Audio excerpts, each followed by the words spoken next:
Olá, boa tarde a todos.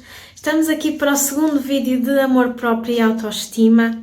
Portanto, eu tinha falado no primeiro vídeo de que o amor próprio é o nosso estado natural e que temos que o restabelecer, pois ele muitas vezes fica bloqueado através de feridas de rejeição.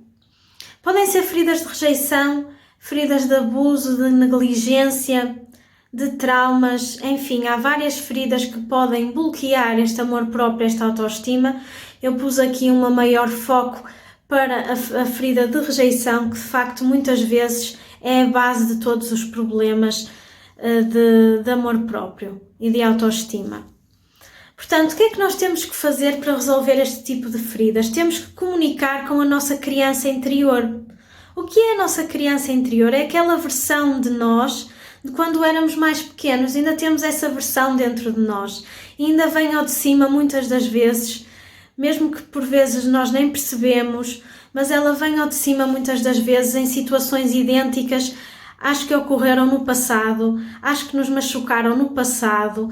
Ela vem ao de cima e acaba por trazer uma série de sentimentos, de tristeza, de raiva, de todos esse tipo de sentimentos mais crus que vêm ao de cima em situações parecidas àquelas que nos traumatizaram no passado. Então o que é que nós temos que fazer? Temos que curar esta criança interior e para isso temos que comunicar com ela. Temos que falar com ela. Como é que nós podemos fazer isto? As formas que eu conheço são a meditação e através da escrita. Portanto, tanto podemos fazer uma meditação para a cura da criança interior, existem várias disponíveis, é uma questão de vocês pesquisarem que elas aparecem, ou então escrever uma carta à nossa criança interior.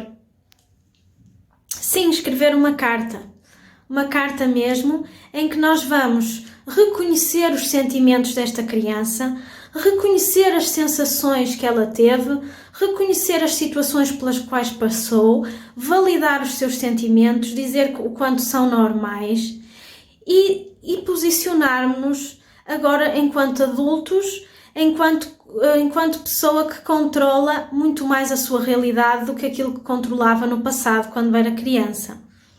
Portanto, é reconhecer, validar os sentimentos e posicionar-nos numa situação de proteção em relação a esta criança interior. É isso que esta carta vai conter. Portanto, nós vamos explicar. Eu sei que te sentes triste ou magoada ou em baixo, pois aconteceu-te isto e aquilo, mas agora eu sou adulta, eu estou aqui para te proteger, eu não te vou abandonar, vou sempre ter em conta os teus sentimentos e não vou deixar que situações futuras nos afetem da mesma maneira que nos afetaram no passado. É importante nós fazermos esta reflexão, por muito que ela seja algo que pede a nossa vulnerabilidade, pode ser uma coisa difícil de fazer, pode ser uma coisa que nos faça chorar até escrever este tipo de carta, à nossa versão de nós próprios pequeninos, não é? Lembrar-nos de todas aquelas coisas, mas de facto é uma boa forma de fortificarmos a nossa relação connosco próprios. Por isso eu recomendo fazerem esta carta ou fazerem uma meditação que no fundo vai ter exatamente o mesmo benefício e o mesmo resultado do que fazerem a carta. Portanto, depende do método que gostarem mais. Eu, sinceramente, para mim, prefiro fazer as meditações em que é dado espaço para nós pensarmos na resposta, para nós falarmos com a criança e pensarmos na resposta dela e falarmos com ela e darmos espaço para a resposta, estabelecer mesmo um diálogo com a criança interior, são muito úteis para curarmos este tipo de feridas de rejeição e este tipo de feridas de trauma, negligência, abuso, etc. Por isso queria-vos deixar essa dica. Outra coisa muito importante de falar quando nós falamos de autoestima e amor próprio é de 3 tipos de relações. As relações que estabelecemos connosco próprios, as relações que estabelecemos com os outros e a relação que estabelecemos com a espiritualidade. Portanto, isto são 3 pilares muito importantes quando se fala de amor próprio e quando queremos aprender a fortalecê-lo. Portanto, primeiro começamos pela base, que é a relação connosco próprios. Como é que deve ser esta relação connosco próprios? De que é que eu estou a falar? Portanto, o que eu quero dizer é que devemos ter uma relação connosco próprios como se tivéssemos uma relação amorosa connosco. Como se tivéssemos um relacionamento amoroso. E então é importante marcarmos encontros connosco, marcarmos saídas connosco. Qual foi a última vez, temos que pensar, qual foi a última vez que nós marcamos um encontro connosco próprios, só connosco? Para ir ao cinema, para ir a um restaurante, para ir a um parque, para fazer um piquenique, ou então algo dentro de casa, para ver um filme, para ler um livro.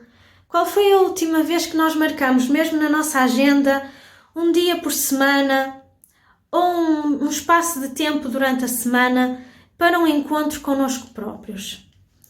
Temos que pensar nisto, porque se nós não priorizarmos isto, é difícil aumentarmos as nossas sensações de amor próprio, porque temos que ter tempo para nós. Temos que ter tempo para estes dates, estas saídas, estes encontros connosco próprios. Isso é muito importante, trabalharmos a partir daí. E essa é a base de tudo. Vai ajudar a conhecermos melhor, a percebermos melhor aquilo que gostamos e não gostamos, aquilo que queremos e não queremos fazer, e isso vai ter influência depois na relação com os outros também. Isso leva-nos ao segundo ponto, que é o relacionamento com os outros. Aqui é importante nós lembrarmos daquela frase que nos diz que nós somos a média das 5 pessoas com quem nós comunicamos mais, com quem nós nos damos mais. Por isso é importante lembrarmos que temos que nos rodear de pessoas que sejam saudáveis, que tenham boas vibrações, que sejam emocionalmente maduras, porque vamos acabar por ser um pouco a média dessas pessoas, quer queiramos, quer não.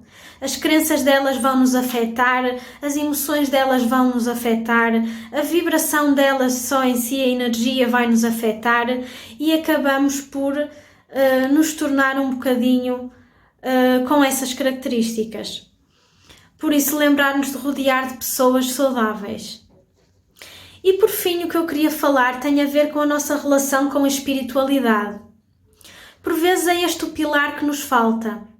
Por vezes nós temos até uma relação boa connosco próprios, uma relação com os outros boa ou satisfatória pelo menos, mas não trabalhamos este pilar tão importante que é a relação com Deus ou com o universo ou como lhe queiram chamar. Portanto, há vários nomes que se dá no fundo à mesma coisa, não é? E é importante nós trabalharmos, termos algum tempo também tirado do nosso dia-a-dia para sentirmos esta relação, que nos faz sentir que não estamos sozinhos, que nos faz sentir que há algo maior do que nós na nossa vida. E isso é muito importante e por vezes é o pilar que nos falta quando sentimos que falta alguma coisa, quando até temos tudo ou quase tudo, mas sentimos que ainda nos falta alguma coisa. Portanto, cultivem esta parte. E para isso não é preciso ir a igrejas, ir à sinagoga, não é preciso nada disso. Basta que tenhamos um pouquinho, um tempinho do nosso dia, da nossa semana, para falarmos com este tal poder maior do que nós. Ok? Era isto que eu tinha para hoje e queria partilhar convosco. Talvez ainda haja um terceiro vídeo sobre autoestima, pois há tanto que falar. E espero que fiquem bem. Namastê!